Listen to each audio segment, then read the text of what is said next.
എല്ലാ പ്രേക്ഷകർക്കും ഒരിക്കൽ കൂടി സ്വാഗതം. നിങ്ങൾക്ക് അറിയുന്നത് പോലെ ഇന്ന് ടെലിവിഷനിൽ കണ്ട ഏറ്റവും പ്രധാനപ്പെട്ട വാർത്ത എന്ന് പറയുന്നത് ഡൽഹിയിൽ സംസ്ഥാന സർക്കാർ സംഘടിപ്പിച്ച പ്രതിഷേധം തന്നെയായിരുന്നു. രണ്ട് മുഖ്യമന്ത്രിമാർ പങ്കെടുത്ത ഈ പരിപാടി വളരെയേറെ ജനശ്രദ്ധ നേടിയെന്ന് മാത്രമല്ല, ഈ പ്രതിഷേധം പരിപൂർണ വിജയമായി എന്നാണ് സർക്കാരിൻ്റെ നിലപാട്. എന്തായാലും ഈ പ്രതിഷേധം വളരെ ശ്രദ്ധിക്കപ്പെട്ടു എന്ന കാര്യത്തിൽ തർക്കമില്ല. അപ്പോൾ നമുക്ക് നോക്കാം ഈ മണിക്കൂറിൽ വരുന്ന ഏറ്റവും പ്രധാനപ്പെട്ട വാർത്തകൾ, ഹെഡ്ലൈൻസ്.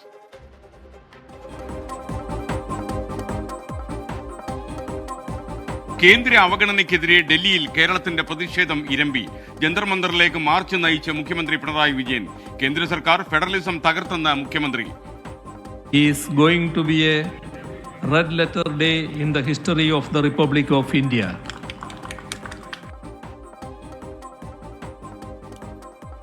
മുഖ്യമന്ത്രിമാരായ അരവിന്ദ് കെജ്രിവാളും ഭഗവത് മന്നും സമരവേദിയിൽ. ഐക്യദാർഢ്യവുമായി DMK നാഷണൽ കോൺഫറൻസ് നേതാക്കൾ. ജന്തർ മന്ദറിലെത്തി കപിൽ സിബലും. കേരള സർക്കാരിന്റെ ഡൽഹി സമരത്തിനെതിരെ പ്രതിപക്ഷം. സർക്കാരിന്റെ കെടുകാര്യസ്ഥത മറയ്ക്കാനുള്ള ശ്രമമെന്ന് പ്രതിപക്ഷ നേതാവ് VD സതീശൻ. സമരം ന്യായമെന്നും സർക്കാർ പ്രതിപക്ഷത്തെ വിശ്വാസത്തിലെടുത്തില്ലെന്നും മുസ്ലിം ലീഗ്. വികസനത്തിന് തുരങ്കം വയ്ക്കുന്നതാണ് പ്രതിപക്ഷ നിലപാടെന്ന് MV ഗോവിന്ദൻ. ഭരണപരാജയം മറച്ചുവെക്കാനാണ് ഡൽഹി സമരമെന്ന് BJP ആരോപിച്ചു. പ്രതിഷേധം വൻ വിജയമെന്ന് LDF.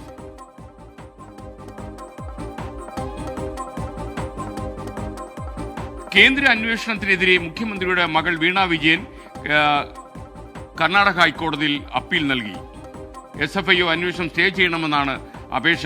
കേന്ദ്ര സർക്കാരും SFIO ഡയറക്ടറും എതിർകക്ഷികൾ. നീക്കം കേന്ദ്ര ഏജൻസി അന്വേഷണം ഊർജിതമാക്കിയതിന് പിന്നാലെ. അന്വേഷണ ഏജൻസിയെ ആർക്കാണ് ഭയമെന്ന് CPM കേന്ദ്ര കമ്മിറ്റി അംഗം AK ബാലൻ.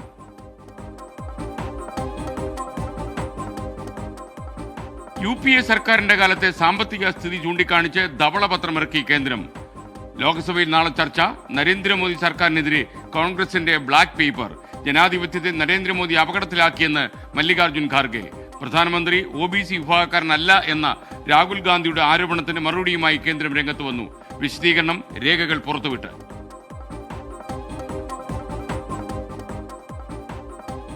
ലോക്സഭാ തെരഞ്ഞെടുപ്പിൽ 3ാം സീറ്റ് ആവശ്യത്തിൽ ഉറച്ച മുസ്ലിം ലീഗ്. നിലപാടിൽ മാറ്റമില്ലെന്ന് PMA സലാം. ആവശ്യം മുന്നണി ഉന്നയിച്ചെന്നും ചർച്ചകൾ അവസാനിച്ചിട്ടില്ലെന്നും league general secretary.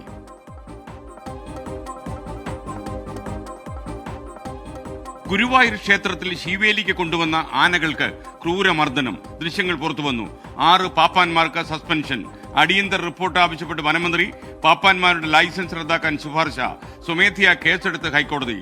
Thrissur Chavakkad ലോറിയിൽ കൊണ്ടുപോകുന്നതിനിടെ എതിരെ വന്ന വാഹനത്തിലിടിച്ച് ആനയുടെ കൊമ്പറ്റുപോയി. വണ്ടിപ്പെരിയാർ പോക്സോ കേസിൽ പുനരന്വേഷണം ആവശ്യപ്പെട്ട് പെൺകുട്ടിയുടെ മാതാവ് ഹൈക്കോടതിയിൽ. കുറ്റവാളിയെ സംരക്ഷിക്കാൻ ബോധപൂർവം ശ്രമം നടന്നെന്ന് ആരോപണം. ഹൈക്കോടതി മേൽനോട്ടത്തിൽ IPS റാങ്കിലുള്ള ഉദ്യോഗസ്ഥന്റെ നേതൃത്വത്തിൽ അന്വേഷണം വേണമെന്നും ആവശ്യം. ഹർജി നാളെ പരിഗണിക്കും. PV അൻവറിന്റെ പാർക്കിന് ലൈസൻസ് പുതുക്കി നൽകിയതിൽ കൂടരഞ്ഞി പഞ്ചായത്ത് സത്യവാങ്മൂലം നൽകണമെന്ന് ഹൈക്കോടതി. നിബന്ധനകൾ പാലിച്ചാണോ നടപടിയെന്നും ചോദ്യം. കേസ് അടുത്ത ആഴ്ച വീണ്ടും പരിഗണിക്കും. കൂടരഞ്ഞി പഞ്ചായത്ത് തിരക്കിട്ട് ലൈസൻസ് പുതുക്കി നൽകിയത് ഹൈക്കോടതി ഹർജി പരിഗണിക്കുന്നതിനിടെ.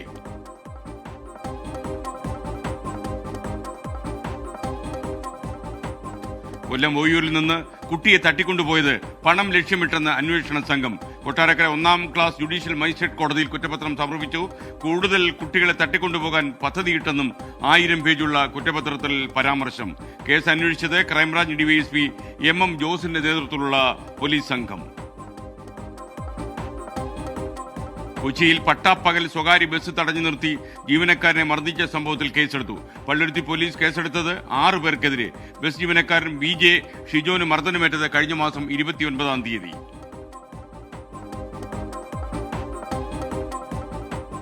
തൃശൂരിൽ ഹരിത കർമ്മസേനാംഗത്തെ വളർത്തുനായെ വിട്ട് കടുപ്പിച്ചെന്ന് പരാതി. ആക്രമണം ചാഴൂർ സ്വദേശി പ്രജിതയ്ക്കെതിരെ. വളർത്തുനായെ പട്ടി എന്ന് വിളിച്ചതിനാണ് പ്രകോപനമെന്നും പ്രജിത പോലീസിൽ പരാതി നൽകി.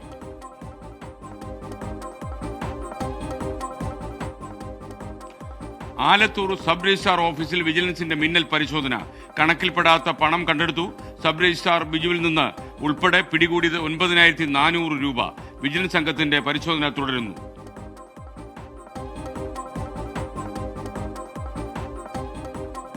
പൊതുതെരഞ്ഞെടുപ്പിനിടെ പാകിസ്ഥാനിൽ പരക്കെ ആക്രമണം, 9 പേർ കൊല്ലപ്പെട്ടു. 4 പ്രവിശ്യ അസംബ്ലികളിലേക്കും വോട്ടെടുപ്പ്. ഫലപ്രഖ്യാപനം നാളെ.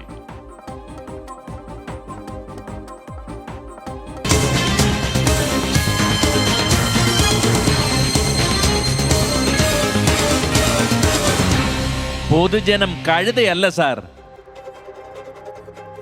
പ്രിയപ്പെട്ടവരെ, നിങ്ങൾക്കറിയാം, ഈ പരിപാടിയിൽ നിങ്ങളുടെ ഇടപെടൽ വേണം, നിങ്ങളുടെ സന്ദേശങ്ങൾ വേണം, നിങ്ങൾ അയക്കുന്ന ദൃശ്യങ്ങൾ വേണം. നിങ്ങൾക്ക് വിളിക്കാനുള്ള ലാൻഡ് ലൈൻ നമ്പർ ഇപ്പോൾ സ്ക്രീനിൽ തെളിയുന്നുണ്ട്. 0484-2830-510. നിങ്ങൾക്കതുപോലെ ദൃശ്യങ്ങൾ അയക്കാൻ ഒരു വാട്സപ്പ് നമ്പറും സ്ക്രീനിലുണ്ട്. 6235968937. അപ്പം നിങ്ങളുടെ ദൃശ്യങ്ങളും വിളികളും ഒക്കെ വാട്സപ്പ് വഴി അയക്കാം. അതേപോലെ ലാൻഡ് ലൈൻ വഴി നിങ്ങൾക്ക് ഞങ്ങളുടെ പ്രൊഡക്ഷൻ കൺട്രോൾ റൂമിലേക്ക് ബന്ധപ്പെടാം. 0484-2830-510 എന്ന നമ്പറിൽ വിളിച്ചാൽ നിങ്ങൾക്ക് ഞാനുമായി ബന്ധപ്പെടാം. 0484-2830-510. ഇതാണ് land line number. PCR connect ചെയ്യാൻ ഈ നമ്പർ മതിയാകും. അപ്പോൾ നിങ്ങളുടെ വിളികളും ഒക്കെ വേണം. അതുപോലെ 24news.com ലോഗിൻ ചെയ്താൽ നിങ്ങൾക്ക് സന്ദേശങ്ങൾ അയക്കാം. ആ സന്ദേശങ്ങൾ യൂട്യൂബിലൂടെ എനിക്ക് എൻ്റെ ഈ ഐപാഡിൽ ലഭിക്കും. അപ്പോൾ നിങ്ങളുടെ സന്ദേശങ്ങളും വിളികളും ഒക്കെയായിട്ട് നമ്മൾ മുന്നോട്ട് പോകും. അതുപോലെ വാട്സപ്പിൽ നിങ്ങളുടെ ദൃശ്യങ്ങളും അയച്ചു തരിക. അപ്പോൾ നിങ്ങൾ റെഡിയല്ലേ? ഞാനെപ്പോഴും റെഡിയാണ്. അടുത്ത 50 മിനിറ്റിൽ നമ്മൾ ഒന്നിച്ച് യാത്ര ചെയ്യുന്നു പൊതുജനം കഴുതയല്ല സാർ എന്ന ഈ പരിപാടി വിജയിപ്പിക്കാൻ. ഇന്ന് വന്ന ഏറ്റവും പ്രധാനപ്പെട്ട വാർത്തയിലേക്കാണ് നമ്മൾ ആദ്യം കടക്കുന്നത്. കേന്ദ്ര അവഗണനയ്ക്ക് എതിരെ ഡൽഹിയിൽ വൻ പ്രതിഷേധവുമായി സംസ്ഥാന സർക്കാർ. 2 മുഖ്യമന്ത്രിമാർ അടക്കം ദേശീയ നേതാക്കളും പ്രതിപക്ഷ പാർട്ടികളും പ്രതിഷേധത്തിന് പിന്തുണയുമായി എത്തി. കേന്ദ്ര സർക്കാർ ഫെഡറലിസ്റ്റ് തകർത്തെന്നും സംസ്ഥാനങ്ങളുടെ അവകാശത്തിനു വേണ്ടിയുള്ള പോരാട്ടമാണിതെന്നും മുഖ്യമന്ത്രി പിണറായി വിജയൻ പറഞ്ഞു. സമരവേദിയിലും മുഖ്യമന്ത്രി ഇന്ന് ഗവർണറെ പരിഹസിച്ചു. കേന്ദ്ര സർക്കാരിനെതിരായ സമരത്തെ ഡൽഹിയിലേക്ക് കൊണ്ടുവരിക വഴി ദേശീയ തലത്തിലേക്ക് വിഷയങ്ങൾ ഉയർത്തിക്കൊണ്ടുവരാനും ഒപ്പം പ്രതിപക്ഷം ഭരിക്കുന്ന സംസ്ഥാനങ്ങളുടെ മുഴുവൻ ശബ്ദമായി മാറ്റാനുമാണ് സംസ്ഥാന സർക്കാർ ലക്ഷ്യം വെച്ചത്. മുഖ്യമന്ത്രി പിണറായി വിജയന്റെ നേതൃത്വത്തിൽ പ്രതിഷേധ മാർച്ചായാണ് കേരള ഹൗസിൽ നിന്നും ജന്തർ മന്ദിറിലെ സമരവേദിയിലേക്ക് മന്ത്രിമാരും MLA-മാരും MP-മാരും എത്തിയത്. ഡൽഹി മുഖ്യമന്ത്രി അരവിന്ദ് കെജ്രിവാൾ, പഞ്ചാബ് മുഖ്യമന്ത്രി ഭഗ്വന്ത് മാൻ, ഫാറൂഖ് അബ്ദുള്ള, കപിൽ സിബൽ, തമിഴ്നാട് മന്ത്രി പഴനിവേൽ ത്യാഗരാജ് തുടങ്ങിയവർ കേരളത്തിന്റെ പ്രതിഷേധവേദിയിൽ പിന്തുണയുമായി എത്തി. സീതാറാം യെച്ചൂരി, D. രാജ അടക്കമുള്ള ഇടതു നേതാക്കളും മുൻനിരയിലുണ്ടായിരുന്നു. സംസ്ഥാനങ്ങളെ സമതുല്യതയോടെ പരിഗണിക്കുന്ന പുതിയ പുലരിക്ക് വേണ്ടിയുള്ള പോരാട്ടത്തിനാണ് തുടക്കം കുറിക്കുന്നതെന്ന് ആമുഖമായി മുഖ്യമന്ത്രി. Today, we are marking the beginning of a renewed fight that would herald a dawn of ensuring equitable treatment of the states. This fight would also strive to maintain a balance in the center-state relations. Thus, the 8th of February 2024 is going to be a red letter day in the history of the Republic of India. പ്രതിസന്ധി ഘട്ടങ്ങളിലും കേരളത്തോടെ കേന്ദ്രം വിവേചനം കാട്ടി. കേന്ദ്ര സർക്കാരാണ് ഐക്യത്തിന് വിഘാതം ഉണ്ടാക്കുന്നതെന്ന് പ്രധാനമന്ത്രിക്ക് മുഖ്യമന്ത്രിയുടെ മറുപടി. രാജ്യത്തിന്റെ ഐക്യത്തിന് വിഘാതം സൃഷ്ടിക്കുന്ന നടപടികൾ യൂണിയൻ സർക്കാരിന്റെ ഭാഗത്താണ് ഉണ്ടാകുന്നത്. ഞങ്ങള് രാജ്യത്തിന്റെ ഐക്യത്തിന് വേണ്ടിയാണ് നിലകൊള്ളുന്നത്. രാജ്യത്തിന്റെ ഫെഡറലിസമാണ് രാജ്യത്തിന്റെ ഐക്യം ഉറപ്പുവരുന്നത്. ഡൽഹിയിലെ സമരവേദിയിലും ഗവർണറെ വിമർശിക്കാനും പരിഹസിക്കാനും മുഖ്യമന്ത്രി മറന്നില്ല. Kerala's governor does not have time to spend in Kerala. Mostly he is outside. ഇന്നും ഇവിടെയുണ്ട്. If at all he comes to Kerala, he does not have time to read out the entire governor's address in the assembly. But he has time to sit on the road and create a scene. സമരം ആരംഭിക്കുന്നതിന് തൊട്ടുമുമ്പ് Muslim League MP PV Abdul Wahab Kerala ഹൗസിലെത്തി മുഖ്യമന്ത്രിയെ സന്ദർശിച്ചതും ചർച്ചയായി. കോൺഗ്രസ് വിട്ടുനിന്നെങ്കിലും 2 മുഖ്യമന്ത്രിമാരടക്കം പ്രധാന നേതാക്കളുടെ പങ്കാളിത്തം ഉറപ്പാക്കാൻ കഴിഞ്ഞ പ്രതിഷേധം വലിയ വിജയം എന്ന് തന്നെയാണ് സംസ്ഥാന സർക്കാർ വിലയിരുത്തുന്നത്. ജന്തർ മന്ദിറിൽ നിന്നും ആശിഷ് മട്ടുവിനൊപ്പം ബൽറാം നെടുങ്ങാടി, 24. പൊതുജനം കഴുതയല്ല സാർ. നമ്മുടെ മുഖ്യമന്ത്രി കൂടാതെ മറ്റ് 2 മുഖ്യമന്ത്രിമാരും കൂടി ഈ പരിപാടിയിൽ പങ്കെടുത്തു എന്നുള്ളത് ഈ പരിപാടിയുടെ മാറ്റുകൂട്ടി. തീർച്ചയായിട്ടും ഈ പ്രതിഷേധ പരിപാടി വൻ വിജയമായി എന്നാണ് LDF സംസ്ഥാന സർക്കാരും കണക്കുകൂട്ടുന്നത്. യഥാർത്ഥത്തിൽ പ്രതിപക്ഷ കക്ഷികളുടെ ഐക്യവേദിയായിട്ട് കൂടി ഈ വേദി മാറി. ഡൽഹിയിലെ ജന്തർ മന്ദറിൽ ആസൂത്രണം ചെയ്ത പരിപാടി വൻ വിജയമായി എന്ന് എല്ലാവരും കണക്ക് കൂട്ടുന്നു, പ്രത്യേകിച്ച് പ്രതിപക്ഷ കക്ഷികൾ. അപ്പോൾ പ്രതിപക്ഷ കക്ഷികളുടെ ശക്തി പ്രകടനം കൂടിയായി മാറി ഈ പരിപാടി എന്നാണ് പറയുന്നത്. എന്നാൽ ഇതിനോട് ജനങ്ങളുടെ പ്രതികരണം എന്താണെന്ന് നമ്മൾ അന്വേഷിച്ചു. അത് ചോദിച്ചപ്പോൾ അവരിങ്ങനെയാണ് പറഞ്ഞത്. മോഡി നല്ലൊരു ഭരണം കാഴ്ചവെക്കുന്നുണ്ട്. എല്ലാ ഏരിയയിലും ഇൻഫ്രാസ്ട്രക്ചർ വഴി കേരളത്തിന് കൊടുക്കേണ്ട കേന്ദ്ര വിഹിതം തക്ക സമയത്ത് കൊടുക്കേണ്ടതാണ്.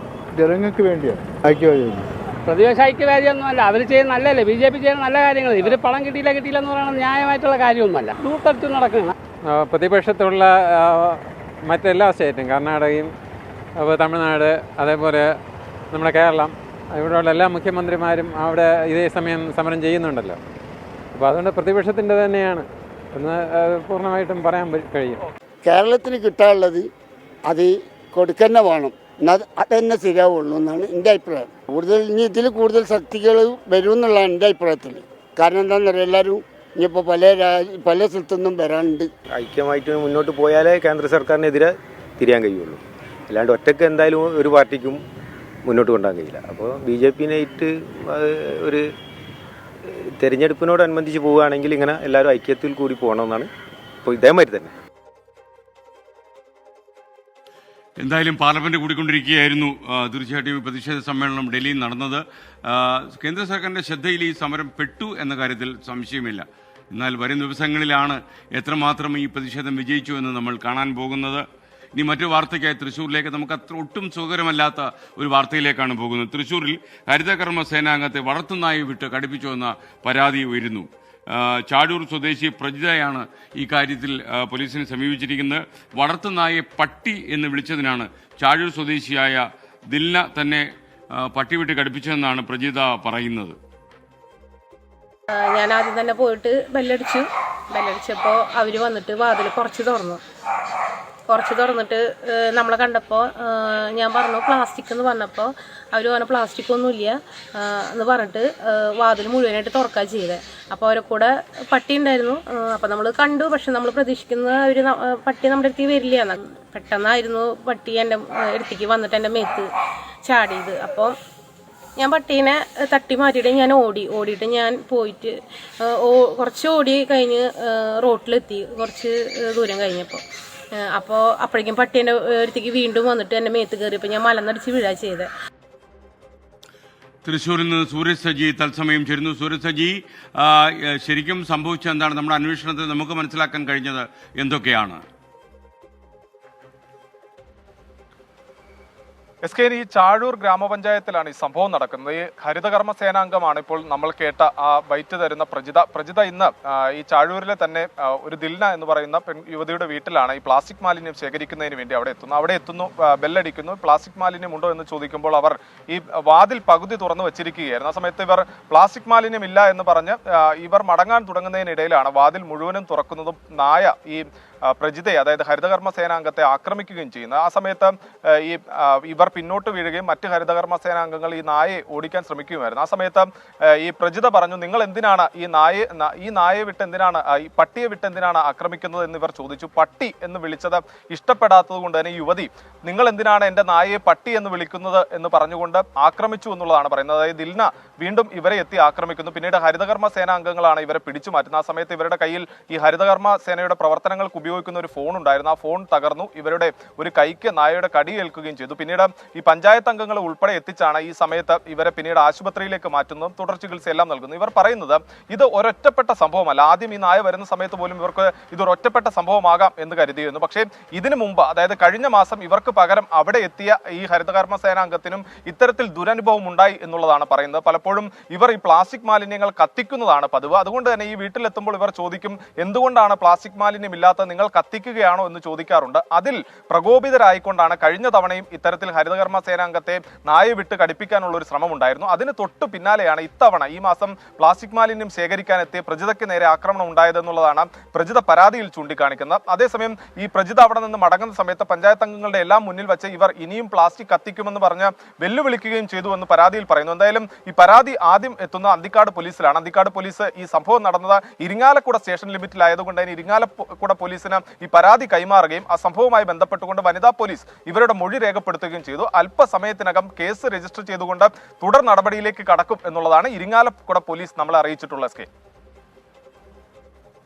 Okay, thank you Suresh ji. എന്തായാലും ഈ കാര്യമാണ് നിർഭാഗ്യകരമായി. ഇപ്പോൾ നായെ പട്ടിയെന്ന് വിളിച്ചാൽ ഒരു സ്ത്രീയെ പട്ടിയെ വിട്ട് കടിപ്പിക്കുമെന്നൊക്കെ പറഞ്ഞാൽ കുറച്ച് കടന്ന കൈയായിപ്പോയി. വെറും വാക്കിൻ്റെ വ്യത്യാസമല്ലേ ഉള്ളൂ. നമുക്കത് നിസ്സാരമായി തോന്നും. പക്ഷേ വളർത്തു നായ എന്നൊക്കെ പറയുമ്പോൾ ചില ആളുകൾക്ക് വളരെ സെൻറ്റിമെൻറ്റ്സ് ആകും. പക്ഷേ ആ സെൻറ്റിമെൻറ്റ്സ് കൊണ്ട് മറ്റുള്ളവരെ ആക്രമിക്കാൻ നമ്മൾ പോകരുത് എന്നാണ് 24 പറയാനുള്ളത്. അപ്പോൾ മറ്റൊരു സ്റ്റോറിയിലേക്ക് നമ്മൾ കടക്കുന്നു. കേരളയിൽ നടപ്പാക്കുമെന്ന് സർക്കാർ ബജറ്റിൽ പ്രഖ്യാപിച്ചു. നിങ്ങൾ ഓർമ്മയുണ്ടാകും.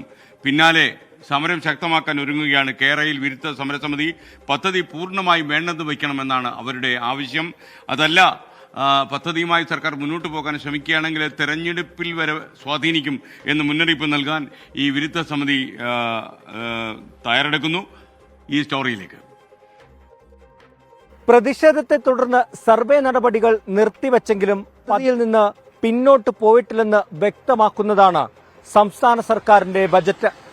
അതുകൊണ്ട് തന്നെ സമരം ശക്തമായി മുന്നോട്ട് കൊണ്ടുപോകാനാണ് സമരസമിതിയും തീരുമാനിച്ചിട്ടുള്ളത്. കേരളത്തിൽ അങ്ങോളം ഇങ്ങോളം ഉണ്ടായ പ്രതിഷേധങ്ങളുടെ ഭാഗമായിട്ടാണ് സർവേ നടപടികളിൽ നിന്ന് സർക്കാർ പിന്നോട്ട് പോയത്. കൂടാതെ കേന്ദ്ര സർക്കാരും മുഖം തിരിച്ചതോടെ പദ്ധതി പാതിയടഞ്ഞ അവസ്ഥയിലായിരുന്നു. റെയിൽവേയും കേരളയിൽ പ്രായോഗികമല്ലെന്ന് പറഞ്ഞതോടെ വലിയ ആശ്വാസമായിരുന്നു കിടപ്പാടം നഷ്ടപ്പെടുന്നവർക്ക്. എന്നാൽ വീണ്ടും ആശങ്കയുടെ കരിനിഴൽ വീണിരിക്കുകയാണ് ഇവരുടെ മുകളിൽ. ബജറ്റിൽ സർക്കാർ പദ്ധതിയുമായി മുന്നോട്ടു പോകുമെന്ന് അറിയിച്ചതോടെ സമരം വീണ്ടും ശക്തമാക്കാൻ ഒരുങ്ങുകയാണ് സമരസമിതി. കാരണം ഇത് ജനങ്ങൾക്ക് താല്പര്യമില്ലാത്ത ഒരു പദ്ധതിയാണ്. ജനങ്ങൾക്കൊരു തീരുമാനത്തിലും താല്പര്യമില്ല. അത് തൃക്കാക്കരെ ജനം അത് തൃക്കാക്കരെ കാണിച്ചു കൊടുത്തതാണ്. എങ്കിലും ഗവൺമെന്റ് ഇതുമായിട്ട് മുന്നോട്ട് പോകുന്നതിനെതിരെ ശക്തമായ സമരവുമായി ഞങ്ങൾ മുന്നോട്ട് പോകും. ചങ്ങനാശ്ശേരി മാടപ്പള്ളിയിലടക്കം അനിശ്ചിതകാല നിരാഹാര സമരം ഇപ്പോഴും നടക്കുന്നുണ്ട്. ബജറ്റ് കത്തിച്ചുള്ള പ്രതിഷേധത്തിലേക്കും സമരക്കാർ കഴിഞ്ഞ ദിവസം കടന്നിരുന്നു. അപ്രായോഗികമായ പദ്ധതി നടപ്പാക്കാൻ ശ്രമിച്ചാൽ ശക്തമായ സമരവുമായി മുന്നോട്ടു പോകാൻ തന്നെയാണ് സമരസമിതിയുടെ തീരുമാനം. ലോക്സഭാ തെരഞ്ഞെടുപ്പിൽ പ്രതിപക്ഷ പാർട്ടികൾ ഈ വിഷയം സജീവ ചർച്ചയാക്കുമെന്ന് ഉറപ്പാണ്. എന്നിട്ടും സംസ്ഥാന സർക്കാർ ഈ പദ്ധതിയുമായി മുന്നോട്ടു പോകുന്നത് എന്തുകൊണ്ടാ എന്നുള്ള ചോദ്യവും സമരക്കാർ ഉന്നയിക്കുന്നുണ്ട്. കോട്ടയത്ത് നിന്ന് ഷിബിൻ ബഷീറിനൊപ്പം ടോബി ജോൺസൺ, 24. പൊതുജനം കഴുതയല്ല സാർ. സാമ്പത്തികമായും പാരിസ്ഥിതികമായും ഇന്നത്തെ കേരളത്തിന് താങ്ങാൻ കഴിയാത്തൊരു പദ്ധതിയാണ് കേരളയിലെന്നാണ് ഈ സമരക്കാരുടെ ഇപ്പോഴുമുള്ള വാദം. പദ്ധതിക്കായി ആരിറങ്ങിയാലും ശക്തമായി പ്രതിരോധിക്കുമെന്നാണ് അവരുടെ തീരുമാനം. കേൾക്കാം അവർ നൽകിയ പ്രതികരണങ്ങൾ. കേരളം എന്ന് പറയുന്നത് ദൈവത്തിന്റെ സ്വന്തം നാടാണ്. ഇവിടുത്തെ 44 നദികളെയും കായലുകളെയും തോടുകളെയും കീറി മുറിച്ച് തണ്ണീർത്തടങ്ങളെ ഇല്ലാതാക്കി കേരളത്തെ താറുമാറാക്കാനുള്ള ഒരു പദ്ധതിയാണ്. ഒരു ഗവൺമെന്റിനെ സംബന്ധിച്ചിടത്തോളം 2 കാര്യങ്ങൾ വളരെ അനിവാര്യമാണെന്നാണ് ഞാൻ വിചാരിക്കുന്നത്. ഒന്ന്, സാമൂഹ്യ പ്രതിബദ്ധത. എടുക്കുന്ന നയങ്ങൾ തങ്ങളുടെ തന്നെ ഭരണം കൊണ്ട് പാപ്പരായി പോയ ഈ നാട്ടിലെ സാധാരണക്കാരെ എങ്ങനെ ബാധിക്കും എന്നുള്ളതിനെ സംബന്ധിക്കുന്ന ഒരു മിനിമം പരിഗണന ഗവൺമെന്റിന് ഉണ്ടാകേണ്ടതുണ്ട്. ഉറപ്പായിട്ടും വികസന പദ്ധതികളിൽ കേരളം എന്നൊരു പ്രധാനപ്പെട്ട ഘടകമാണ്. പ്രത്യേകിച്ച് നമ്മുടെ യാത്രാ ക്ലേശം അനുഭവിക്കുന്ന ഒരു സമൂഹമാണ് നമ്മുടേത്. കാരണം ഒത്തിരി സമയം എടുത്ത് നമ്മൾ തിരുവനന്തപുരം ടു കാസർഗോഡൊക്കെ പോകുമ്പോഴത്തേനും ഒത്തിരി സമയം നമുക്ക് നഷ്ടമാണ്. അപ്പോൾ ഈ കേരള പോലുള്ള പദ്ധതികൾ വരുമ്പോൾ സമയനഷ്ടം കുറച്ച് നമുക്ക് പെട്ടെന്ന് തന്നെ യാത്രയ്ക്കുള്ള സൗകര്യം ഉണ്ടാക്കുന്നുണ്ട്. പ്രത്യേകിച്ച് ഞാൻ എക്സാം ഒക്കെ എഴുതാൻ പോകുമ്പോൾ 5 മണിക്കൂറൊക്കെ കോട്ടയം ടു തിരുവനന്തപുരമൊക്കെ വരും. അപ്പം കേരള പോലുള്ള പദ്ധതികൾ വരും. ഈ സമയം കുറച്ചുകൊണ്ട് നമുക്ക് പെട്ടെന്ന് അവിടെ എത്താനായിട്ട് സാധ്യതയുണ്ട്. അത് ജനങ്ങളെ ദ്രോഹിച്ചുകൊണ്ടാവരുത് എന്നൊരു പോയിന്റ് മാത്രമേ ഇപ്പോൾ പറയാനുള്ളൂ. ജോസ്ഫിൻ ജോസഫ് ചോദിക്കുന്ന കാലാവസ്ഥ വാർത്തകളുണ്ടോ? കേരളത്തിൽ ചൂട് അധികമായിരിക്കുന്നു. കുറച്ചുകൂടെ ചൂട് കൂടട്ടെ, അപ്പം നമുക്ക് കൂടണമെന്ന് എനിക്ക് ആഗ്രഹമില്ല. കാലാവസ്ഥ വാർത്തകൾ വയ്ക്കാം. ബിജോയ് JK പറയുന്നു, ആ സ്ത്രീ തന്നെ പറയുന്നു നായ ദേഹത്ത് കരുതേ ഉള്ളൂ, കടിച്ചതായി പറയുന്നില്ല. SK വാർത്ത വളച്ചൊടിക്കല്ലേ എന്നാണ് പറയുന്നത്. സംഭവം മനസ്സിലായി. അപ്പോൾ നമുക്കിനി മറ്റൊരു സ്റ്റോറിയിലേക്ക് നമുക്ക് പോകാം. ഇടുക്കി ചക്കുവള്ളത്തിന് സമീപം ഏലക്ക സംഭരണ കേന്ദ്രത്തിൽ തീപിടിച്ച് വൻ നാശനഷ്ടമുണ്ടായി. മേലെ ചക്കുവള്ളം AKS എസ്റ്റേറ്റ് വക സ്റ്റോറിനാണ് തീപിടിച്ചത്. ഫയർഫോഴ്സ് എത്തി തീയണച്ചു. വലിയ അത്യാഹിതങ്ങളൊന്നും സംഭവിച്ചില്ല, ആശ്വാസമായി. രാഹുൽ വിജയൻ ഇടുക്കിയിൽ നിന്ന് ചേരുന്നു. രാഹുൽ വിജയൻ, തീപിടുത്തത്തിന്റെ തീവ്രത എത്രമാത്രം ഉണ്ടായിരുന്നു? അല്പസമയം മുമ്പാണ് ഈ തീപിടുത്തം ഉണ്ടാകുന്നത്. മേലെ ചക്കുവള്ളം SKS എസ്റ്റേറ്റ് വക സ്റ്റോറിനാണ് തീപിടിച്ചത്. ഏകദേശം 40 ചാക്കോളം ഏലയ്ക്ക കത്തി നശിച്ചിട്ടുണ്ട് എന്നുള്ളതാണ് പ്രാഥമിക വിവരം. മാത്രമല്ല തൊട്ടടുത്തുള്ള ഈ ഏലക്ക സ്റ്റോറിനോട് ചേർന്ന് മറ്റൊരു കെട്ടിടം കൂടിയുണ്ട്, അതിനും തീ പിടിച്ചിട്ടുണ്ട് എന്നുള്ളതും മനസ്സിലാക്കാൻ കഴിഞ്ഞിട്ടുണ്ട്. ഷോർട്ട് സർക്യൂട്ട് ആകാം ഈ അപകട കാരണം, തീ പിടിക്കാനുള്ള കാരണം എന്നതാണ് പ്രാഥമികമായിട്ടുള്ളൊരു നിഗമനം. എന്തായാലും പീരിമേട്ടിൽ നിന്ന് ഫയർഫോഴ്സ് എത്തി തീ ഇപ്പോൾ പൂർണ്ണമായും അണച്ചിട്ടുണ്ട്. Thank you Rahul Vijayan. നിരഞ്ജൻ അബി ഒരു സന്ദേശം അയച്ചിരിക്കുന്നു. ഇന്ന് ഡൽഹിയിൽ നടന്ന പ്രതിഷേധത്തെക്കുറിച്ചാണ്. ഡൽഹിയിൽ പോയി പ്രകസന സമരം നടത്തി ചെലവാക്കിയ പൈസ ഉണ്ടായിരുന്നെങ്കിൽ കുറേ മറിയക്കുട്ടിമാർക്ക് പെൻഷൻ കൊടുക്കാമായിരുന്നു. ജനങ്ങളുടെ നികുതി പണം വെറുതെ ഇങ്ങനെ പ്രകസനം നടത്തി ചെലവാക്കരുത് എന്നാണ് നിരഞ്ജൻ അബി പറയുന്നത്. അപ്പോൾ അതൊക്കെ നമുക്ക് അതിനകത്തൊരു അഭിപ്രായം പറയാൻ പ്രയാസമാണ്. കാരണം കേരളത്തിന് അവഗണന ഉണ്ടെങ്കിൽ അത് കേന്ദ്ര സർക്കാരിൻ്റെ ശ്രദ്ധയിൽപ്പെടുത്താൻ എല്ലാ ധാർമ്മിക ഉത്തരവാദിത്വവും സംസ്ഥാന സർക്കാരിനുണ്ട്. അങ്ങനെ വരുമ്പോൾ നമുക്കതിനെ വിമർശിക്കാനും പറ്റില്ല. ഗുരുവായൂരിൽ നിന്നുള്ള ചില നടക്കുന്ന ദൃശ്യങ്ങൾ കൂടി ഇന്ന് പുറത്തു വന്ന ഒരു വാർത്താപ്പകലാണ് ഇന്ന് കടന്നുപോയത്. ശീവേലി എഴുന്നള്ളിക്കുന്നതിനായി കൊണ്ടുവന്ന ആനകളെ പാപ്പാന്മാർ ക്രൂരമായി മർദ്ദിക്കുന്നതിന് ദൃശ്യങ്ങൾ പുറത്തു വന്നു. പുന്നത്തൂർ ആനക്കോട്ടയിലെ കൃഷ്ണ, കേശവൻകുട്ടി എന്നീ ആനകളെയാണ് പാപ്പാന്മാർ തല്ലിച്ചതയ്ക്കുന്ന ദൃശ്യങ്ങൾ പുറത്തുവന്ന്. സംഭവത്തിൽ റിപ്പോർട്ട് തേടിയ ഗുരുവായൂർ ദേവസ്വം ബോർഡ് പാപ്പാന്മാരെ ഉടനടി സസ്പെൻഡ് ചെയ്തു. ഹൈക്കോടതിയും വനമന്ത്രിയും സംഭവത്തിൽ വിശദീകരണം തേടിയിട്ടുണ്ട്.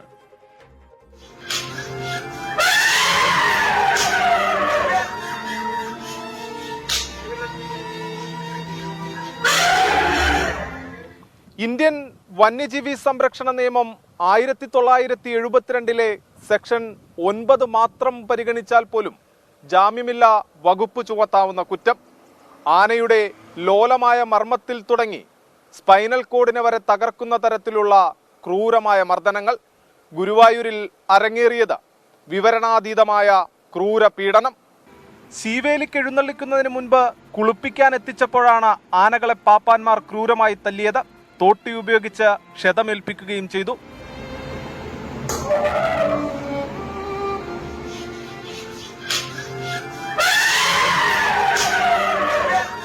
രണ്ടു മാസം മുമ്പ് നടന്ന സംഭവത്തിന്റെ ദൃശ്യങ്ങളാണ് ഇപ്പോൾ പുറത്തുവന്നതെന്നാണ് കരുതുന്നത്. കൃഷ്ണ, കേശവൻകുട്ടി, ഗജേന്ദ്ര എന്നിങ്ങനെ 3 ആനകളുടെ ദൃശ്യങ്ങൾ ഒന്നിച്ചു ചേർത്താണ് പ്രചരിപ്പിക്കുന്നത്. തമിഴ്നാട് മുൻ മുഖ്യമന്ത്രി ജയലളിത നടക്കിരുത്തിയ ആനയാണ് കൃഷ്ണ. മർദ്ദന ദൃശ്യത്തിന്റെ അടിസ്ഥാനത്തിൽ ആനക്കോട്ടയുടെ ചുമതലയുള്ള ഡെപ്യൂട്ടി അഡ്മിനിസ്ട്രേറ്ററോട് Devaswom chairman VK Vijayan report തേടി. 6 പാപ്പാന്മാരെ സസ്പെൻഡ് ചെയ്യാനും നിർദ്ദേശിച്ചു. നിലവിൽ ആനകൾ ആനക്കോട്ടയ്ക്ക് പുറത്തായതിനാൽ മടങ്ങിയെത്തിയാൽ ഉടൻ പാപ്പാന്മാർക്ക് സസ്പെൻഷൻ ഉത്തരവ് കൈമാറും. ആ ചിത്രത്തിൽ കാണുന്ന ആൾക്കാരെ എല്ലാവരെയും സസ്പെൻഡ് ചെയ്യണമെന്നാണ് പറഞ്ഞത്. ജനതയിലേക്ക് നിസ്സംഗരായിട്ട് നോക്കി നിൽക്കുകയാണ്. ശ്രീ ഇങ്ങനെയുള്ള ക്രൂരതയൊക്കെ കണ്ടുകൊണ്ട് ഇങ്ങനെ അതൊരു കൂട്ടായിട്ടുള്ള ഒരു പീഡന ശ്രമമായിട്ടാണ് തോന്നുന്നത്. അതുകൊണ്ട് അതിലുള്ള എല്ലാവരെയും സസ്പെൻഡ് ചെയ്യാനാണ് ഇപ്പോൾ പറഞ്ഞിട്ടുള്ളത്. സംഭവത്തിൽ ഹൈക്കോടതിയും ഗുരുവായൂർ ദേവസ്വത്തോട് വിശദീകരണം തേടി. ഇനിയൊരു ദുരവസ്ഥയ്ക്ക് കാത്തിരിക്കരുത്.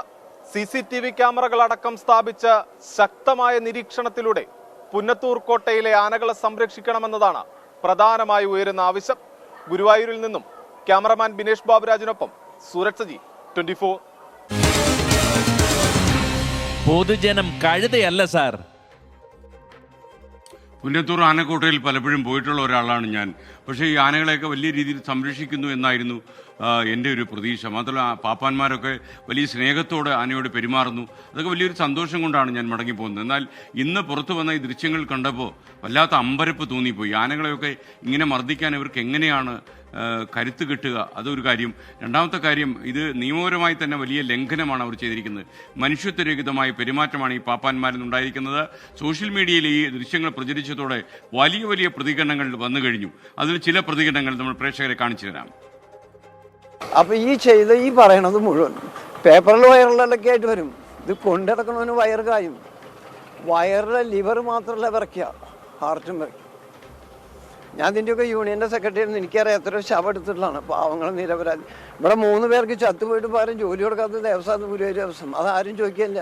ക്രൂരമായി ഒരു ജീവിയെയും മർദ്ദിക്കാൻ പാടില്ല എന്നുള്ളതാണല്ലോ. നമ്മുടെ അത്തരം ജീവികളൊക്കെ സഹജീവികൾ തന്നെയായിട്ട് നമുക്ക് കണക്കാക്കണമെന്നാണ്. സാധാരണ നമ്മളൊക്കെ മനുഷ്യന്മാർ കുറച്ചുകൂടി മുതിർന്ന് ചിന്തിക്കുന്ന ആൾക്കാരുണ്ടാവും. അതിൻ്റെ അടിസ്ഥാനത്തിൽ ഇപ്പോൾ സത്യത്തിൽ അവരൊക്കെ സ്നേഹത്തോടു കൂടി തന്നെ പെരുമാറണം. ഏതൊരു ജീവിയായാലും മർദ്ദിക്കുന്ന എത്രയായാലും മോശമായ ഒരു സംഗതിയാണ്. അതും ഒരു ജീവിയാണ്. അതിനോട് സ്നേഹമായിട്ട് പെരുമാറുന്നതാണ് എൻ്റെ കാഴ്ചപ്പാട് എനിക്കിഷ്ടം. അവറ്റകൾ വെറുതെ ഇല്ലാണ്ട് ഇങ്ങനെ മോരടിക്കുന്നത് പല സ്ഥലത്തും ഉണ്ടായിട്ടുണ്ട്. അപ്പോൾ അത് നല്ല കാര്യമല്ല. അത് നടപടി എടുക്കണം, തീർച്ചയായിട്ടും എടുക്കണം, സംശയിക്കേണ്ട കാര്യമില്ല.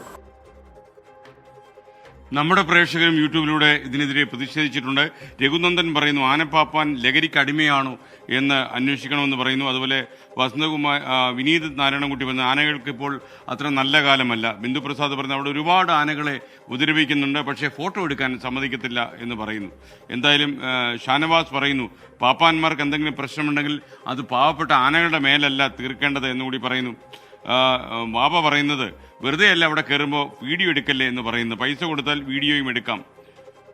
അപ്പോൾ അജിരാജ് പറഞ്ഞു, എസ് കെ ഞങ്ങളുടെ ഓണാട്ടുകാരിലെ ചെട്ടിക്കുളങ്ങര കുംഭകർണി ഉത്സവത്തിന് വരുന്നു, അത് വേറൊരു കാര്യമാണ് ചോദിച്ചിരിക്കുന്നത്. എന്തായാലും നമ്മുടെ ആളുകളും അത് കാര്യമായി പ്രതിഷേധിച്ചിട്ടുണ്ട്. സോഷ്യൽ മീഡിയയിൽ അതിശക്തമായ പ്രതികരണങ്ങളാണ് വന്നുകൊണ്ടിരിക്കുന്നത്. ഇനി നമുക്ക് തിരുവനന്തപുരത്തേക്കൊന്ന് പോകണം. അവിടെ PSC പരീക്ഷയിലെ ആൾമാറാട്ടത്തിൻ്റെ വാർത്ത ഇന്നലെയാണ് തലസ്ഥാന നഗരിയിൽ പുറത്തു വന്നത്. എന്നാൽ തലസ്ഥാനത്തെ പരീക്ഷാ തട്ടിപ്പ് ഇന്നലെ തുടങ്ങിയതല്ല. നേരത്തെയും SFI നേതാക്കന്മാരും മറ്റും പലരും PSC പരീക്ഷാ തട്ടിപ്പ് നടത്തിയതിൻ്റെ വാർത്തകൾ വലിയ വിവാദമായിരുന്നു. അടുത്തിടെ ISRO നടത്തിയ പരീക്ഷയിൽ ആധുനിക രീതിയിലുള്ള കോപ്പിയടി പിടികൂടിയതും വലിയ വാർത്തയായിരുന്നു. പബ്ലിക് സർവീസ് കമ്മീഷനുകൾ നടത്തുന്ന പൊതുപരീക്ഷകൾ കുറ്റമറ്റതാക്കുമെന്ന് അധികൃതർ ആവർത്തിക്കുമ്പോഴും സധൈര്യം തട്ടിപ്പുകൾ തുടരുകയാണ്. നിയമ സംവിധാനത്തെയോ പോലീസിനെയോ ഭയമില്ലാതെ. തിരുവനന്തപുരം പൂജപ്പുര ചിന്നമ്മ മെമ്മോറിയൽ ഗേൾസ് സ്കൂളിലെ PSC പരീക്ഷയിലാണ് ഇന്നലെ തട്ടിപ്പിന് ശ്രമം നടന്നത്. 5 വർഷം മുമ്പ് PSC നടത്തിയ കോൺസ്റ്റബിൾ പരീക്ഷയിൽ കോപ്പിയടിച്ചതിന് SFI പ്രവർത്തകർ പിടിയിലായിരുന്നു. SFI നേതാക്കളായിരുന്ന ശിവരഞ്ജിത്ത്, നസീം, പ്രണവ് എന്നിവരാണ് ഹൈടെക് കോപ്പിയടിയിലൂടെ കോൺസ്റ്റബിൾ റാങ്ക് പട്ടികയിലെ ഉന്നത റാങ്കുകാരായത്.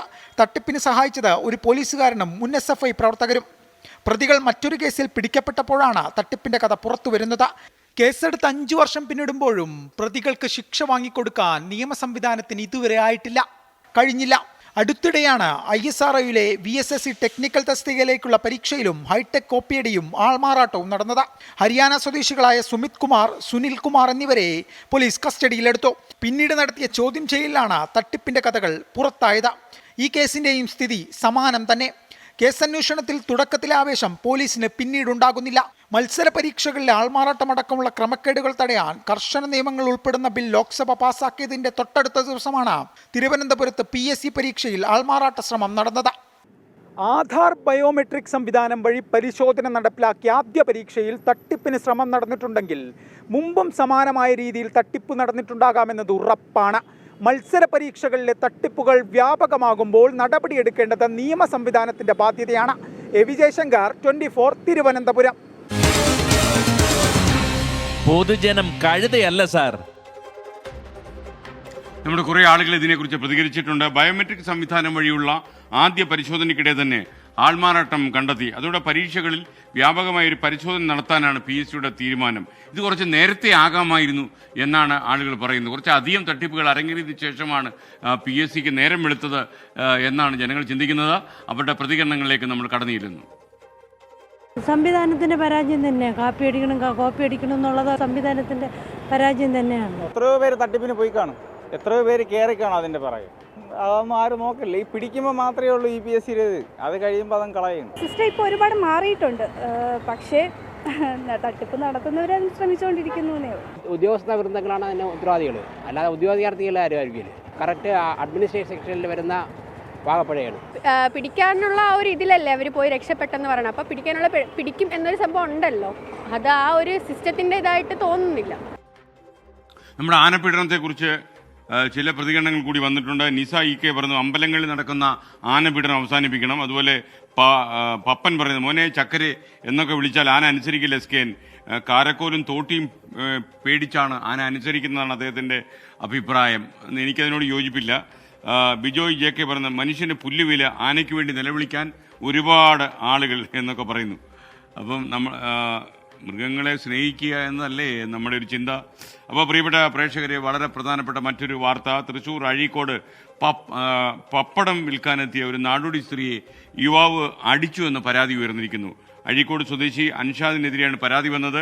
ഇയാളെ കൊടുങ്ങല്ലൂർ പോലീസ് ഇപ്പോൾ കസ്റ്റഡിയിലെടുത്തിട്ടുണ്ട്. കൂടുതൽ വിവരങ്ങളുമായി തൃശ്ശൂരിൽ നിന്ന് സൂരജ് സജി നമുക്കൊപ്പം ചേരുന്നു. സൂരജ്, എപ്പോഴാണ് ഈ സംഭവം ഉണ്ടായത്? എന്തായിരുന്നു ഇങ്ങനെ ചെകിട്ടത്ത് അടിക്കാൻ കാരണം? SK, ഈ പപ്പടം വിൽക്കാനെത്തിയ നാടോടി സ്ത്രീയുടെ മുഖത്ത് യുവാവ് അടിക്കുന്ന ദൃശ്യങ്ങളാണ് ഇപ്പോൾ 24 പുറത്തുവിടുന്നത്. ഇന്ന് കൊടുങ്ങല്ലൂരിലാണ് ഈ സംഭവം നടക്കുന്നത്. ഈ പപ്പടം വിൽക്കാനെത്തിയതായിരുന്നു, കൊടുങ്ങല്ലൂരിന് സമീപം അഴീക്കോട് പപ്പടം വിൽക്കാനെത്തിയതായിരുന്നു ഈ യുവതി. ET ടൈസൺ മാസ്റ്റർ ഇടപെട്ടുകൊണ്ട് ഈ നാടോടി സ്ത്രീകളടക്കമുള്ള ഇവരുടെ ഒപ്പമുള്ള കുടുംബാംഗങ്ങളെല്ലാം ET ടൈസൺ മാസ്റ്റർ ഇടപെട്ട് ഇവിടെ പുനരധിവസിപ്പിച്ചിരുന്നു. പക്ഷേ ഇവർ ഈ പപ്പടം വിറ്റാണ് ജീവിച്ചിരുന്നത്. ഇങ്ങനെയാണ് ഇന്ന് ഉച്ചയ്ക്ക് ശേഷം പപ്പടം വിൽക്കാൻ വേണ്ടി ഇവർ അഴീക്കോടെത്തുന്നു. അഴീക്കോടെത്തി ഈ പപ്പടം വിൽക്കുന്നതിനിടയിലാണ് മദ്യപിച്ചെത്തിയ അഴീക്കോട് സ്വദേശി അൻഷാദ് ഈ യുവതിയുമായി തർക്കത്തിലേർപ്പെടുന്നു. ഈ യുവതിയോട് ചൂടാവുകയും ഇവരുടെ കയ്യിൽ പിടിക്കാൻ ശ്രമിക്കുകയുമായിരുന്നു. കയ്യിൽ പിടിക്കുന്ന സമയത്താണ് കൈ തട്ടി മാറ്റിക്കൊണ്ട് ഈ യുവതി പ്രതികരിക്കുന്നു. തൊട്ട് പിന്നാലെയാണ് ഈ യുവാവ് യുവതിയുടെ മുഖത്ത് അടിക്കുന്നത്. സംഭവവുമായി ബന്ധപ്പെട്ടുകൊണ്ട് പിന്നീട് നാട്ടുകാർ യുവാവിനെ പിടിച്ചു വയ്ക്കുകയും കൊടുങ്ങല്ലൂർ പോലീസിനെ വിവരമറിയിക്കുകയായിരുന്നു. കൊടുങ്ങല്ലൂർ പോലീസ് ഈ യുവാവിനെ അൻഷാദിനെ കസ്റ്റഡിയിൽ എടുക്കുകയും ചെയ്തു. ഈ യുവാവ് മദ്യലഹരിയിലായിരുന്നു എന്നുള്ളതാണ് കൊടുങ്ങല്ലൂർ പോലീസ് പറയുന്നത്. എന്തായാലും ഈ സംഭവവുമായി ബന്ധപ്പെട്ടുകൊണ്ട് അൻഷാദിനെതിരെ കേസെടുത്തുകൊണ്ട് തുടർ നടപടിയുമായി മുന്നോട്ട് പോകാനാണ് നിലവിൽ ഈ കൊടുങ്ങല്ലൂർ പോലീസ് തീരുമാനിച്ചിട്ടുള്ള SK. Okay, thank you. Sooraj സജ്ജിയാണ് വിവരങ്ങൾ നൽകിയത്. എന്തായാലും ഈ സ്ത്രീയോടുള്ള അതിക്രമം പോലീസ് അന്വേഷണം ആരംഭിച്ചു, പ്രതിയെ കസ്റ്റഡിയിൽ എടുത്തു എന്നാണ് മനസ്സിലാക്കുന്നത്. എന്തായാലും അന്വേഷണം പുരോഗമിക്കട്ടെ. അവർക്ക് നീതി ലഭ്യമാക്കി കൊടുക്കാൻ പോലീസ് സജ്ജമായിരിക്കും എന്ന് ഞാൻ വിശ്വസിക്കുന്നു. അതുപോലെ ഷൈജി TD കുക്കു പറയുന്നു, ഞാനും എഴുതിയിരുന്നു എക്സാം ഇന്നലെ. ഞങ്ങൾ ഉറക്കമൊഴിച്ച് പഠിക്കുന്നു, മറ്റേ ആളുകൾ ഷോർട്ട് കട്ടുകൾ ഉപയോഗിച്ച് കാര്യങ്ങൾ ചെയ്യുന്നു. എന്ത് ചെയ്യുമെന്നാണ് ചോദിക്കുന്നത്. മറ്റൊരു സ്റ്റോറിയിലേക്ക് നമ്മൾ പോകുന്നു. പൊതുമേഖലാ സ്ഥാപനമായ തിരുവല്ല ചുമത്രയിലെ ട്രാക്കോ കേബിൾ കമ്പനി അടച്ചുപൂട്ടൽ ഭീഷണിയിലാണെന്ന് ഞങ്ങളുടെ ബ്യൂറോ റിപ്പോർട്ട് ചെയ്യുന്നു. കമ്പനിയുടെ 3 യൂണിറ്റുകളിൽ കണ്ണൂരിലെ പിണറായിയിലുള്ളത് ഒഴികെ 2 യൂണിറ്റുകളിലും ഉൽപ്പാദനം നിലപ്പിച്ചു. ജീവനക്കാർക്ക് 2023 ഓഗസ്റ്റ് മുതൽ ശമ്പളവും കിട്ടുന്നില്ല എന്നാണ് അറിയുന്നത്. 2017 മുതൽ വിരമിച്ച ആളുകൾക്ക് ഒരു ആനുകൂല്യം കിട്ടിയിട്ടില്ല എന്നും പരാതി വരുന്നു. സംസ്ഥാനത്തിന്റെ സാമ്പത്തിക പ്രതിസന്ധി സർവ്വമേഖലയും എന്ന പോലെ തന്നെ പൊതുമേഖലാ സ്ഥാപനങ്ങളെയും കാര്യമായി ബാധിച്ചിരിക്കുകയാണ്. അതിന്റെ ഏറ്റവും ഒടുവിലത്തെ ഉദാഹരണമാണ് തിരുവല്ലയിലെ ട്രാക്കോ കേബിൾ. ഈ സ്ഥാപനം അടച്ചുപൂട്ടലിന്റെ വക്കിലാണ്.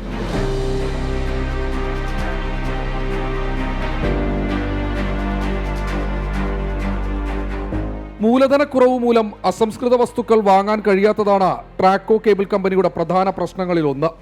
സർക്കാർ പ്രത്യേക പാക്കേജ് പ്രഖ്യാപിച്ചിട്ടില്ലാത്തതിനാൽ കമ്പനിക്ക് പൂട്ടുവീഴുമെന്ന ആശങ്കയിലാണ് ജീവനക്കാർ. കൊച്ചി ഇരുമ്പനത്ത് 1964 ട്രാക്കോ കേബിൾ ഫാക്ടറി ആദ്യം തുടങ്ങുന്നത്. 1989 തിരുവല്ല ചുമത്രയിൽ 2ാമത്തെ യൂണിറ്റും 2012 കണ്ണൂരിലെ പിണറായിയിൽ 3ാമത്തെ യൂണിറ്റും ആരംഭിക്കുന്നത്. ഉൽപ്പാദന രംഗത്ത് ട്രാക്കോ കേബിൾ കമ്പനി വളരെ മികച്ച പ്രകടനമാണ് കാഴ്ചവെക്കുന്നത്. ഇവിടെ ഉൽപ്പാദിപ്പിക്കുന്ന പ്രൊഡക്റ്റ് വാങ്ങാൻ ധാരാളം ഉപഭോക്താക്കൾ ധാരാളമുള്ള ഒരു സ്ഥാപനം എങ്ങനെ നഷ്ടത്തിലായി എന്നുള്ളതിനെക്കുറിച്ച് ഇവിടുത്തെ തൊഴിലാളികൾ വളരെ വിഷമാവസ്ഥയിൽ ചിന്തിക്കുകയാണ്. പിണറായിയിലെ യൂണിറ്റിൽ വയറിംഗ് കേബിളുകളാണ് പ്രധാനമായും നിർമ്മിക്കുന്നത്. മറ്റ് 2ഇടത്തും പവർ കേബിളുകളും കണ്ടക്ടറുകളും മറ്റും ഉൽപ്പാദിപ്പിക്കുന്നു. ഇരുമ്പനം ചുമത്ര യൂണിറ്റുകളാണ് ഉൽപ്പാദനം ഇപ്പോൾ നിർത്തിവച്ചിരിക്കുന്നത്.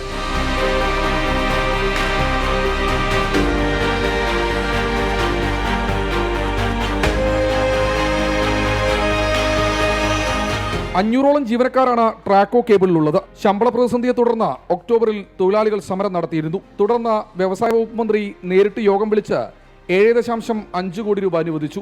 ബാങ്കിലെ കടം തീർക്കാനായാണ് ഈ തുക ഉപയോഗിച്ചത്. ജീവനക്കാർക്ക് ജൂലൈയിലെ ശമ്പളവും വിതരണം ചെയ്തു. KCBയിൽ നിന്നാണ് ട്രാക്കോ കേബിളിന് ഏറ്റവും വലിയ ഓർഡറുകൾ ലഭിച്ചിരുന്നത്. 182 കോടി രൂപയുടെ കരാർ ലഭിച്ചപ്പോൾ സമയബന്ധിതമായി 22 കോടി രൂപയുടെ ഉൽപ്പന്നങ്ങൾ മാത്രമാണ് ട്രാക്കോ കേബിൾ നിർമ്മിച്ച KCBക്ക് നൽകിയത്. അസംസ്കൃത സാധനങ്ങൾ യഥാസമയം എത്തിക്കുന്നതിലും മറ്റും വീഴ്ചയുണ്ടായതാണ് കാരണം. ഇതോടെ KCB മറ്റിടങ്ങളിൽ നിന്ന് ഉൽപ്പന്നങ്ങൾ വാങ്ങാൻ തുടങ്ങി. KCB വഴി അസംസ്കൃത വസ്തുക്കൾ വാങ്ങി നൽകി കമ്പനി പ്രവർത്തിപ്പിക്കാമെന്ന വ്യവസായ വകുപ്പ് നൽകിയ ഉറപ്പും ഇതുവരെ പാലിക്കപ്പെട്ടില്ല.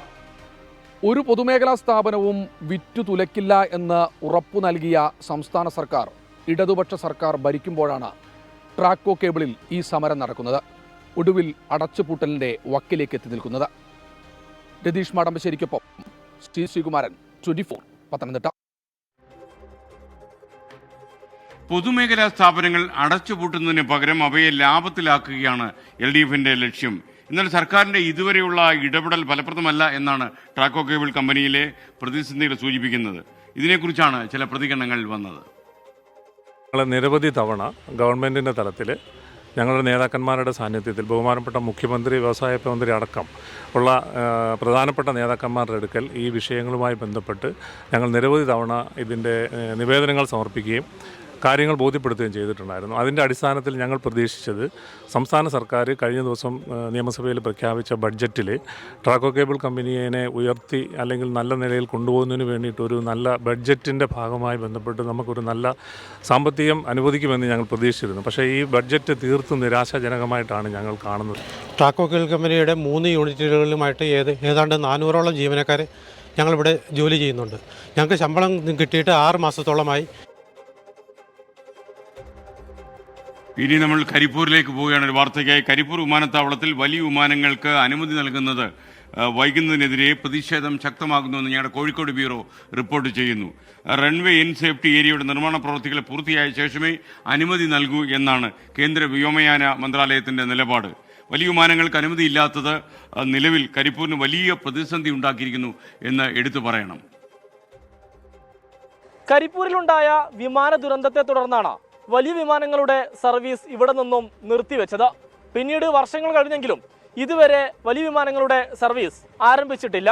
ഇനിയും ഏറെ കാത്തിരിക്കേണ്ടി വരുമെന്നുള്ളതാണ് ഇപ്പോൾ ലഭ്യമാകുന്ന വിവരം. കരിപ്പൂരിൽ വലിയ വിമാനങ്ങൾക്ക് അനുമതി നൽകാത്തതിൽ യാത്രക്കാർ അനുഭവിക്കുന്ന പ്രതിസന്ധി അബ്ദുസമ്മദ് സമദാനി MP യാണ് ലോക്സഭയിൽ ഉന്നയിച്ചത്. ഇതിന് മറുപടിയായാണ് കേന്ദ്ര വ്യോമയാന മന്ത്രാലയം നിലപാട് അറിയിച്ചത്. വിമാനാപകടത്തിന് പിന്നാലെ കരിപ്പൂരിൽ എയർക്രാഫ്റ്റ് ആക്സിഡന്റ് ഇൻവെസ്റ്റിഗേഷൻ ബ്യൂറോ അന്വേഷണം നടത്തിയിരുന്നു. ഈ റിപ്പോർട്ട് പ്രകാരം വലിയ വിമാനങ്ങൾക്ക് അനുമതി നൽകുന്നത് പരിശോധിക്കാൻ വിദഗ്ധ സമിതിയെ നിയോഗിക്കുകയും ചെയ്തു. ഈ വിദഗ്ധ സമിതിയുടെ നിർദ്ദേശത്തിന്റെ അടിസ്ഥാനത്തിലാണ് അനുമതി വൈകിക്കുന്നതിന് തീരുമാനമെടുത്തതെന്നാണ് കേന്ദ്രത്തിന്റെ വിശദീകരണം.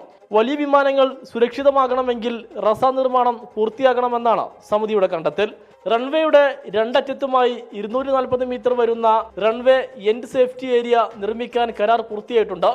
നിർമ്മാണം പൂർത്തിയാക്കാൻ 19 മാസം കാലതാമസമെടുക്കും. റസ നിർമ്മാണം കഴിഞ്ഞിട്ട് മാത്രമേ കാലിക്കറ്റ് എയർപോർട്ടിൽ വലിയ വിമാനങ്ങൾ ഇറങ്ങുകയുള്ളൂ എന്ന് ബഹുമാനപ്പെട്ട MP-യോട് ബഹുമാനപ്പെട്ട കേന്ദ്രമന്ത്രി വിമാന മന്ത്രാലയം അറിയിച്ചു എന്ന് പറഞ്ഞു. ഇത് അങ്ങേയറ്റത്തെ പ്രതിഷേധാർഹവും ശുദ്ധ തമ്മാടിത്വമാണ്. 2020 ഓഗസ്റ്റ് മാസത്ത് 7-ാം തീയതിയാണ് പിന്നെ എയർക്രാഫ്റ്റ് ക്രാഷ് നടന്നത്. ആ ക്രാഷ് നടന്നതിൻ്റെ പേരിലാണ് വലിയ വിമാനങ്ങൾ നിർത്തിവെച്ചത്. സത്യത്തിൽ ക്രാഷിൻ്റെ അന്വേഷണ റിപ്പോർട്ടിൽ എവിടെയും അത് പിന്നെ റേസയുടെ നീളം കുറവാണോ റൺവേയുടെ നീളം കുറവാണ് എന്ന് എവിടെയും പറഞ്ഞിട്ടില്ല.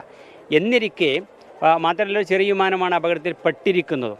എയർ ഇന്ത്യ എക്സ്പ്രസിൻ്റെ 190 ആളുകൾക്ക് യാത്ര ചെയ്യുന്ന വിമാനം മാത്രമാണ് പെട്ടിരിക്കുന്നത്. എന്നിട്ട് അതിന് ശേഷം ആ ഒരു പേരിൽ വലിയ വിമാനങ്ങൾ ഇറങ്ങാൻ പറ്റില്ല എന്ന് പറയുന്നത് യാതൊരു ന്യായവുമില്ല. റസ നിർമ്മാണത്തിനായി ഭൂമി ഏറ്റെടുത്ത് നൽകേണ്ടതിൻ്റെ ഉത്തരവാദിത്വം സംസ്ഥാന സർക്കാരിനാണെന്നും ആവശ്യപ്പെട്ട 14.5 ഏക്കർ ഭൂമിയിൽ 12.5 ഏക്കർ മാത്രമാണ് ലഭിച്ചതെന്നും കേന്ദ്രം ചൂണ്ടിക്കാണിക്കുന്നുണ്ട്. വലിയ വിമാനങ്ങൾ കരിപ്പൂരിൽ നിന്ന് സർവീസ് നടത്തുന്നത് വൈകുന്നത് ഹജ്ജ് യാത്രക്കാർക്കും തിരിച്ചടിയാണ്. നിർമ്മാണ പ്രവർത്തികൾ വേഗം പൂർത്തിയാക്കി വലിയ വിമാനങ്ങൾക്ക് സർവീസ് നടത്താനുള്ള സാഹചര്യം ഒരുക്കണമെന്നാണ് നാട്ടുകാരുടെ ആവശ്യം. വലിയ വിമാനങ്ങളുടെ സർവീസ് ആരംഭിക്കാത്തത് മാത്രമല്ല ഇവിടുത്തെ പ്രശ്നം. കരിപ്പൂരിൽ നിന്നുള്ള ഹജ്ജ് യാത്രാ നിരക്കിലെ വർധനയും ഇവിടുത്തുകാരുടെ പ്രധാനപ്പെട്ട മറ്റൊരു പ്രശ്നമാണ്. കരിപ്പൂർ വിമാനത്താവളത്തെ തകർക്കാനുള്ള നീക്കമാണോ ഇത് എന്നുള്ളതാണ് പൊതുജനം ചോദിക്കുന്നത്. മലപ്പുറത്തു നിന്നും സമീർ ബിൻ കരീം, 24. ഹജ്ജ് തീർത്ഥാടനത്തിന് കരിപ്പൂരിൽ നിന്നുള്ള മറ്റ് യാത്രക്കാരെക്കാൾ വലിയ തുക ഈടാക്കുന്നു നേരത്തെ തന്നെ പരാതി ഉയർന്നിരുന്നു. റൺവേ എൻ സേഫ്റ്റി ഏരിയ നിർമ്മാണം ഇനിയും വൈകിയാൽ പ്രതിഷേധിക്കാനാണ് കരിപ്പൂരിലെ ജനങ്ങളുടെ തീരുമാനം. കേൾക്കാം അവരുടെ പ്രതികരണങ്ങൾ. കരിപ്പൂർ വിമാനത്താവളത്തിൽ നേരത്തെ വലിയ വിമാനങ്ങൾ ഇറങ്ങിയതാണ്. ഒരു അപകടത്തിൻ്റെ പേര് പറഞ്ഞാണ് യഥാർത്ഥത്തിൽ ഇപ്പോൾ ഈ കരിപ്പൂരിനെ ഇങ്ങനെ ദ്രോഹിക്കുന്നത്. ഈ ഒരു പ്രയാസം കൊണ്ട് നേരിടുന്നത് വിദേശത്തുള്ള നിരവധി ആളുകളാണ് ഇതുകൊണ്ട് പ്രയാസം നേരിടുന്നത്. മാത്രമല്ല ഹജ്ജ് പോലുള്ള ഈ മതപരമായ കാര്യങ്ങൾക്ക് ഏറ്റവും വലിയ സംഖ്യ കൊടുത്ത് യാത്ര പോകേണ്ട അവസ്ഥ കൂടി ഇന്ന് നിലവിലുണ്ട്. ഈ പ്രദേശത്തുള്ള ആളുകൾ വലിയ രീതിയിലുള്ള വിട്ടുവീഴ്ചകൾ ചെയ്ത് ഒരുപാട് പ്രയാസങ്ങൾ അനുഭവിച്ചിട്ടാണ് അവർ യഥാർത്ഥത്തിൽ ഒരു വികസനത്തിന് വേണ്ടി അവരൊക്കെ ഈ സാക്രിഫൈസ് ചെയ്ത് സ്ഥലം വിട്ടുകൊടുക്കുന്ന ഉൾപ്പെടെയുള്ള ഒരുപാട് പ്രയാസങ്ങൾ അനുഭവിച്ചിട്ടും അത് വലിയ രീതിയിലുള്ള വികസനങ്ങൾ ഇവിടെ വരാൻ ആഗ്രഹിച്ചുകൊണ്ടാണ് ആളുകളൊക്കെ അതുമായിട്ട് സഹകരിച്ചത്. പക്ഷേ ഇപ്പോൾ അവസാനമായിട്ട് കേൾക്കുന്ന വാർത്ത ഈ വലിയ വിമാനങ്ങൾ വീണ്ടും വൈകുമെന്നുള്ള വളരെ പ്രയാസപ്പെടുന്നൊരു വാർത്തയാണ്. കാരണം എന്താ വെച്ചാൽ ഈ കരിപ്പൂർ എയർപോർട്ടിനോടുള്ള അവഗണന എത്രയോ കാലങ്ങളായിട്ട് നമ്മൾ കണ്ടുകൊണ്ടിരിക്കുകയാണ്. ഇത് കുറേ വർഷങ്ങൾക്ക് മുമ്പ് ഇവിടെ വിമാനത്താവളം ഉണ്ടല്ലോ. ആ സമയത്തൊക്കെ ഇത് വിമാനം ഇറങ്ങി ചെയ്തേനി. ഇതിലും വലിയ വിമാനങ്ങൾ അവിടെ മഴ പെയ്ത സമയത്ത് ഇവിടെ വിമാനം വന്നിറങ്ങിനി. കൊച്ചിയിൽ ഒന്നായിട്ട് വെള്ളം മൂടി. അപ്പോൾ ആ വലിയ വിമാനം വലിയ ജംബോ ഒക്കെ ഇവിടെ കൊണ്ടുവന്നിറക്കി. അപ്പോൾ അങ്ങനത്തെ ഒരു തടസ്സമൊന്നും ഇവിടെ കാണില്ല. പിന്നെ ഇപ്പോൾ ചെറിയൊരു ആക്സിഡൻറ്റ് എല്ലായിടത്തുള്ള പോലെ ഇവിടെ ഉണ്ടായിട്ടുണ്ട്. അതുണ്ടായപ്പോൾ അതിൻ്റെ പേരിൽ പിന്നെ ഒരു പ്രശ്നം ഉണ്ടായി. അങ്ങനെ അതിനാണിപ്പോൾ രണ്ടാമത് സ്ഥലം എടുക്കലും സംവിധാനം വികസനമൊക്കെ ഉണ്ടാക്കി കുറച്ചും കൂടി വലുതാക്കാനുള്ള സംവിധാനം. അപ്പോൾ ഇനിയിപ്പോൾ എന്താ പറഞ്ഞാൽ നമ്മളെ മറ്റ് വിമാനത്താവളങ്ങളുണ്ട് സ്വകാര്യ, അവരാണിപ്പോൾ ഇതിൻ്റെ പിന്നിൽ. അവരാണിപ്പോൾ ഇത് മെയിനായിട്ട് ഇവിടെ വിമാനം ഇറങ്ങാൻ പറ്റില്ല എന്നുള്ള ഓരോ സ്വാധീനം ഉപയോഗിച്ചിട്ട് നമ്മളെ വിമാനത്താവളത്തെ തകർക്കുകയാണ് എന്നുള്ള എനിക്ക് പറയാനുള്ളത്. ചില പ്രേക്ഷകർ ചോദിച്ചിരിക്കുന്നു, പാലക്കാട് ഈ ഭാരതരി എന്ന് വരും, അതുപോലെ മലപ്പുറത്ത് ഈ ഭാരതരി എന്ന് വരും എന്നൊക്കെ ചോദിക്കുന്നു. സത്യത്തിൽ അതിൻ്റെ കൃത്യമായ റിപ്പോർട്ട് നമുക്ക് കിട്ടിയിട്ടില്ല. തൃശ്ശൂരിൽ ഇന്നലെ അരി കൊടുത്തിരുന്നു, കിലോയ്ക്ക് 29 രൂപയാണ് ഭാരതരിക്ക്. അന്വേഷിക്കുന്നുണ്ട്. വിവരം കിട്ടിയാൽ പ്രേക്ഷകരെ തീർച്ചയായിട്ടും അറിയിക്കാം. ഭാരതരി എങ്ങോട്ടൊക്കെ പോകുമെന്നുള്ള അന്വേഷണത്തിലാണ് നമ്മളും. ഇനി നമുക്ക് സമൂഹ മാധ്യമങ്ങളിൽ ഒരുപാട് വ്യാജ വാർത്തകൾ പ്രചരിപ്പിക്കാറുണ്ട്, വ്യാജ വീഡിയോകളൊക്കെ വരാറുണ്ട്. ഇത് അന്വേഷിക്കുന്ന പരിപാടിയാണ് അടുത്തത്, വ്യാജൻ.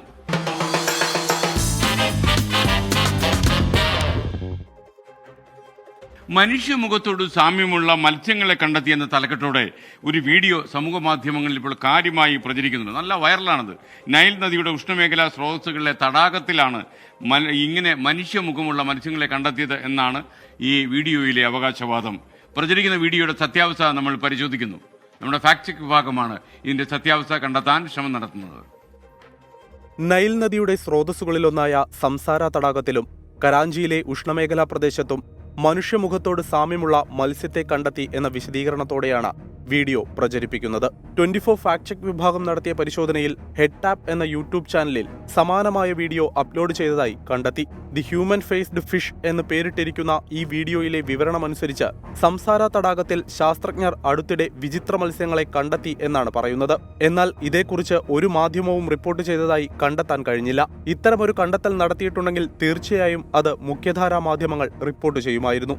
അത്തരത്തിലുള്ള മാധ്യമ റിപ്പോർട്ടുകളോ ശാസ്ത്രീയ ലേഖനങ്ങളോ പരിശോധനയിൽ ലഭിച്ചില്ല.